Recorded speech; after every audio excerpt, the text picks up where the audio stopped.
You see this? This right here? What do you call this? A thumbtrack? A groove top? A reverse dome?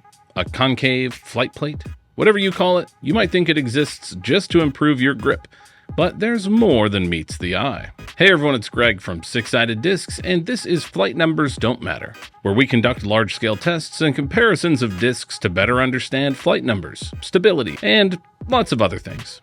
However, today is not about comparing a bunch of discs against each other. No, today is about understanding a term that's relatively new in the world of disc golf: surface technologies. All discs approved by the PDGA have one thing in common: they're round. Most of them also have many other things in common. They're typically injection molded, consisting of a top and bottom mold. And no matter what you call them, putter, fairway driver, mid-range, or radially symmetrical, gyroscopically stabilized aerofoil, they all use the same physics to fly. A disc is a wing, a circular wing, and if you push it straight with no rotation, it generates lift, just like a wing. But by adding rotation, you add stability, and hey presto, the disc flies. How it flies through the air after that is determined by a whole bunch of things that fit into three categories: the manufacturer, the thrower, and the conditions. Conditions are environmental factors that affect both the thrower and the disc, like wind direction and speed, humidity, temperature, elevation, and more.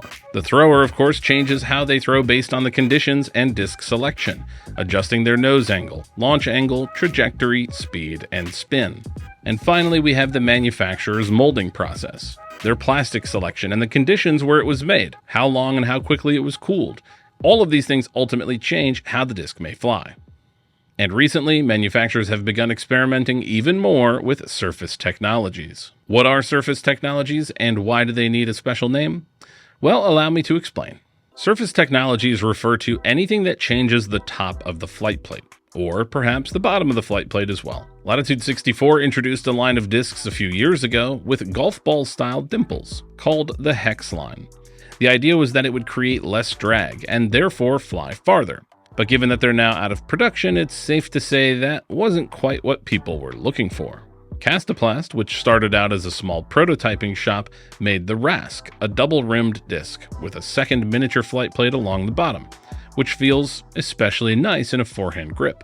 However, adding more weight towards the center of a disc doesn't really help with stability. And according to many people I've talked to, the Rask struggles to fly consistently. The most common form of surface technology is this: the humble thumbtrack. And thumbtrack discs are nothing new. The Innova Rhino's been around since 1998. But if there's one surface technology that has staying power and is still innovating, it's this one. Because there are tons of thumbtrack discs that are pretty similar to the Rhino. In fact, Innova alone makes at least 5 other discs with thumbtracks, including the Pig, Birdie, Animal, Wolf, and Zephyr. Discraft have the Zone GT, the Banger GT, Ringer GT, and Buzz GT. GT in this case stands for Groove Top, or in other words, a rebranded thumbtrack. And there are tons of others from Lone Star, Reptilian, Castoplast, Streamline, and of course, Gateway. Gateway owner and disc designer Dave McCormick was one of the early adopters of thumbtracks. He experimented with surface technologies and is responsible for the subtle thumbtrack on the Reptilian Serpent and Scale, as well as a couple AGL putters, the popular thumbtracked approach discs from Gateway like the Devil Hawk and Ghoul, and the not-so-subtle raised edge on the Reptilian Stego. The Stego's design, though, probably doesn't quite qualify as a thumbtrack. And in fact, Dave doesn't call it that at all. Instead, he refers to this as a spoiler, like on a sports car. Which takes us back to disc design in general. Most companies focus their design on the leading edge, but it turns out most surface technologies have nothing to do with the leading edge at all, because as you can see here, airflow over the top of the disc doesn't touch the thumbtrack until it arrives here, the trailing edge. And this is why the Stego's design is referred to as a spoiler, because as the disc flies through the air traveling over the flight plate pushes down on this raised edge.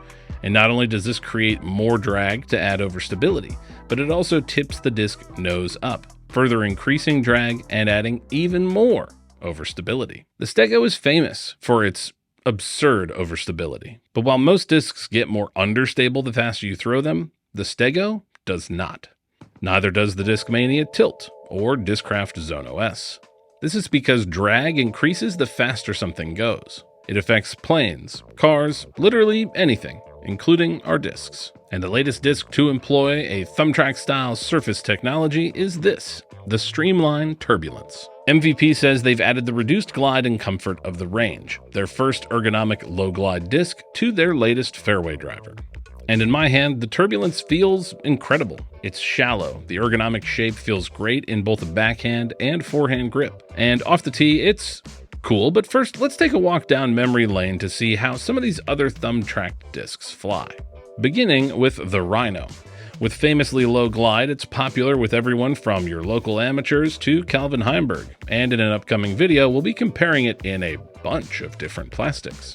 But all we need to see today is just how it doesn't glide, and drops out of the sky. And in general, this is what thumbtrack discs are good at. Less glide, more overstability, and accuracy. There are more than a few discs that fly similarly to the Rhino, such as the Innova Pig, or perhaps the reverse dome Luftdiscs Neon, which takes things a step further and creates so much drag that you can see the moment it can no longer achieve flight. One of the newest thumbtrack discs on the market is the latest collaboration between ThoughtSpace Athletics and Discraft, the Vessel. If the design of the Vessel looks familiar, that's because it is. In late 2023, Discraft released the Zone GT Battle Pack. Inside were a pair of test flight Zone GTs. Instead of choosing just one disc to release as the Zone GT, Discraft was conflicted because the Ringer GT's subtle spoiler-like thumbtrack and the Banger GT's smoother, wider, and deeper thumbtrack couldn't be more different. So Discraft packaged them together, encouraging tournament directors to host Zone GT Battle Pack events, where each pack would come with a QR code where you could vote for which one you wanted Discraft to put into production. And I and everyone else I talked to thought for sure that this Ringer GT top Zone GT would win. But somehow, the Banger GT top won. And that was that, until earlier this year. In early 2025, ThoughtSpace Athletics announced a partnership with Discraft, and has since released a neutral distance driver, the Expanse, along with an understable fairway driver, the Persona. And both are solid discs in their own right. The Vessel joins that lineup in their premium Vex plastic, an often sparkly, metallic Z-inspired blend. And it flies just like a Zone, one of the most popular approach discs on the market.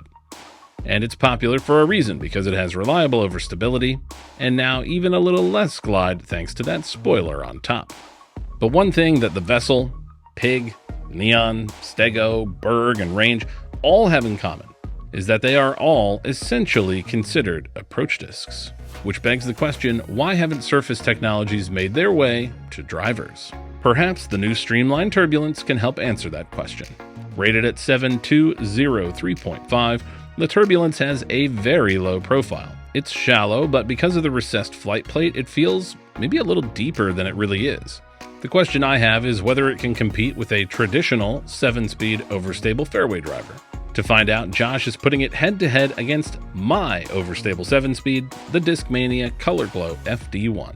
The FD1 is rated at 7502, but in this plastic it's stiff, flat, and very overstable. I use it in my bag as a slower Firebird or Raptor type disc for shots that I need to get overstable in a hurry. And off the tee, the FD1 shows that overstability well, resisting turn and fading aggressively. But not as aggressively as the Turbulence, which gets a bigger swing to the left on the same angle as the FD1, and didn't quite fly as far either. On forehand, the Turbulence shows us it can fight out in a hurry. Josh throws it a bit low on Anheuser, but it quickly fights back to flat and fades out. Based on these flights alone, the Turbulence is worth a look. But there's another reason that you might want to consider trying one for yourself: the price. MVP's overmold prices have always been competitive with the rest of the disc golf market, and they maintain that solo mold discs are cheaper and easier to make, and therefore they sell them for quite a bit less than other companies. For example, Discraft's ESP plastic has a manufacturer-suggested retail price around $22, and Z plastic is around $18, while Streamline's premium opaque neutron plastic retails for just $14. Even the special edition Turbulence that they're releasing alongside this stock one on July 11th, the day after this video comes out, is just $18. But it's not all rainbows and butterflies for the Turbulence. When you hand someone a disc like the Berg, they either love it or hate it. And I believe the same will hold true for the Turbulence. You will either love the feel in your hand, or it's going to feel too weird, too unconventional, or in all likelihood, too shallow. Either way, if you're interested in trying one for yourself, you can get one on or after July 11th at sixsidediscs.com or at the link in the video description. Any purchase you make directly supports the content we create. And remember, channel members can get 5, 10, or 20% off their order, so consider becoming a member today by clicking the join button below this video. What's your favorite thumbtrack style disc? Leave a comment down below. And also comment below what innovations in surface technology you think we'll see in the future. Special thanks to Gateway Disc Sports' Dave McCormick for helping us with research on today's video. For Six Sided Discs, I'm Greg. We'll see you in the next one. Latitude 64 introduced a line of discs some years ago with golf's... and thumbtrack. And in fact, Dave doesn't call it at. Call it at. MVP says they've added a... And if the design of the vessel... and it flies just like a zone. Of course, one of the most popular approaches... If you like this content and want to see more, please consider liking the video, subscribing to our channel, or becoming a member. Your support makes this content possible.